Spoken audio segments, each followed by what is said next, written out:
Tadi subuh saya imam. Allahu Akbar. Bismillahirrahmanirrahim. Mazhab Syafi'i. Kalau mazhab Maliki, Allahu Akbar. Alhamdulillahi Rabbil Alamin. Tidak pakai bismillah. Ustaz kok tahu? Saya belajar di Maroko, Mauritania, Aljazair, Tunisia, Andalusia. 5 negara ini mazhabnya Maliki, 100% Maliki, tidak pakai bismillah. Allahu Akbar, Alhamdulillahi Rabbil Alamin. Saudi Arabia, mazhab Hambali. Allahu Akbar, Alhamdulillahi Rabbil Alamin, Ar-Rahmanir Rahim. 3 mazhab. Mazhab Syafi'i jahar, Bismillahirrahmanirrahim. Mazhab Maliki tidak pakai basmalah sama sekali. Mazhab Hambali dan Hanafi sir. Yang benar mana Pak Ustadz? Semuanya benar, karena 4 imam mazhab ini adalah imam Ahlus Sunnah wal Jamaah. Yang salah mana? Yang nggak sholat. Tapi misalnya subuh saya diminta jadi imam di Takalar, Ustaz Abdul Somad silakan maju ke depan untuk menjaga adab. Maka saya tidak maju ke depan. Kenapa? Karena saya tidak tahu di masjid itu mazhabnya pakai mazhab apa. Saya khawatir kalau masjid itu Masjid Muhammadiyah, Masjid Muhammadiyah mentarjihkan majelis tarjih Muhammadiyah, mereka pakai basmalah mazhab Hambali. Makanya Masjid At-Taqwa Muhammadiyah bismillahnya sir. Saya ceramah di Masjid Muhammadiyah 4 tahun, mengajar hadis setiap subuh Sabtu dari tahun 2009, 10, 11, 12, 13. Sekalipun saya tidak mau maju ke depan. Kalau diminta saya maju ke depan, Ustadz maju ke depan, batuk.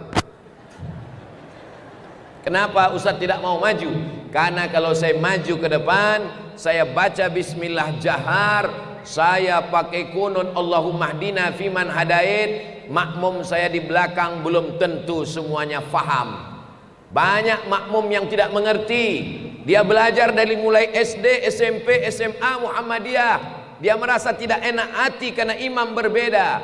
Maka menjaga persatuan lebih utama. Lebih baik tidak maju ke depan. Ini namanya adab berbeda mazhab. Imam Masjidil Haram namanya Syekh Abdurrahman Sudais.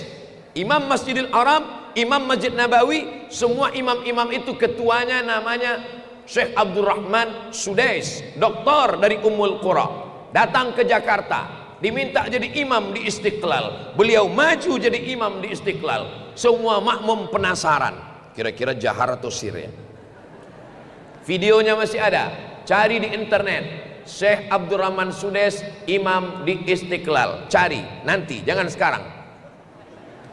Syekh Abdurrahman Sudais maju jadi imam di Istiqlal. Allahu Akbar, Bismillahirrahmanirrahim, Heran semua jamaah.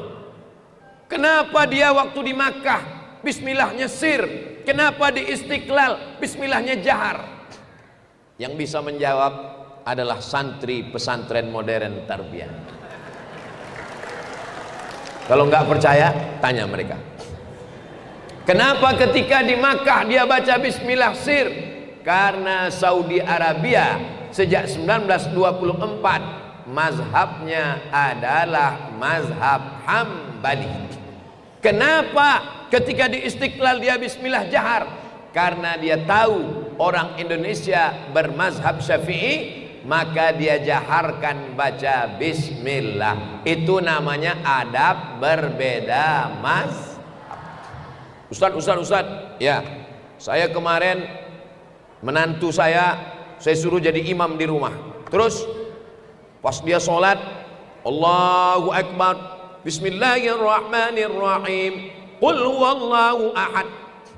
Langsung Qul huwallahu, Pak Ustaz. Itu mazhab apa namanya? Itu namanya imam grogi. Gara-gara saking groginya lupa baca Al-Fatihah. Maka makmumnya di belakang nggak boleh diam. Makmum di belakang mesti ngasih tahu, hai imam, kamu lupa baca Al-Fatihah. Lalu imamnya di belakang ngasih tahu, bro, lupa ya, batal sholatnya. Makmum batal sholatnya karena dia sudah mengeluarkan 2 kata. Sedangkan imam batal sholatnya karena tidak membaca Al-Fatihah. Lalu yang benar bagaimana? Makmum di belakang ngasih tahu, Bismillahirrahmanirrahim, Alhamdulillahi Rabbil Alamin. Lalu si imam memperbaiki bacaannya tanpa harus mengucapkan terima kasih ya. Ini pentingnya ilmu. Tidak selesai dengan tablik akbar, tidak selesai dengan pengajian, mesti belajar. Daftarkan anak ke pondok pesantren untuk tahun ajaran 2024-2025. Daftarkan segera ke pesantren modern Tarbiyah Takalar. Ustadz Abdul Somad ini merusak persatuan kami di Sulawesi Selatan. Ustadz, kenapa hanya ngomong pesantren modern Tarbiyah Takalar? Saya sudah bolak-balik ke pondok pesantren Darud Dakwah. Darud Dakwah atau Dewan Dakwah? Darud Dakwah wal Irsyad Mangkoso. Ketemu dengan Andre Guruta, Profesor Dr. Farid Wajdi. Beliau adalah syekh masyaikh kami di Al-Azhar. Hubungan saya baik dengan Darud Dakwah wal Irsyad. Saya juga ke As'adiyah. Sahabat-sahabat saya satu angkatan dengan saya, Ustadz Bunyamin, alumni As'adiyah. Sebelah kanan Ustadz Bunyamin, sebelah kiri Ustadz Hasbi, alumni DDI Mangkoso. Alhamdulillah hubungan kita baik. Kita tidak rebut-rebutan santri karena kita tujuannya satu, menyelamatkan Indonesia dalam bingkai Ahlus Sunnah wal Jamaah. Tujuannya sama-sama Allahu Akbar. Kamu mau kemana? Saya mau ke Takalar. Tujuannya Takalar. Ada yang naik mobil, ada yang naik motor, ada yang naik ojek, ada yang naik pesawat, ada yang naik kapal selam. Semuanya sampai. Jangan kelahi sikut-sikutan. Karena ulama dulu tidak pernah kelahi. NU tidak kelahi dengan Muhammadiyah, tidak kelahi dengan Tarbiyah, tidak kelahi dengan Al-Jamiyatul Wasliyah. Semuanya dalam bingkai La ilaha illallah Muhammadur Rasulullah sallallahu alaihi wasallam. Ini yang pertama. Baru pertama Pak Ustaz. Ya. Yang kedua yang mau saya jelaskan adalah, karena ini yang di dalam. Ini di dalam ini. Penjelasan saya yang pertama tadi di dalam masalah akidah, dalam masalah fikih, dalam masalah akhlak. Jangan sesama kita ini kelahi cakar-cakaran di dalam. Kelahi antara yang pakai cadar dengan yang pakai jilbab panjang. Kata yang jilbab panjang, kamu kenapa pakai cadar?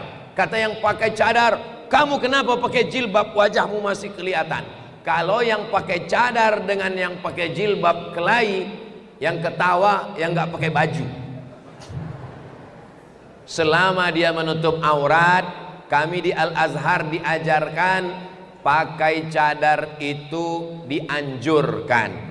Apalagi bagi anak gadis perempuan yang cantik-cantik dianjurkan pakai cadar. Karena kalau sampai wajahnya kelihatan, banyak orang yang salah suap waktu makan. Anak gadis yang muda-muda, yang putih-putih, yang bening-bening, yang cantik-cantik dianjurkan pakai cadar.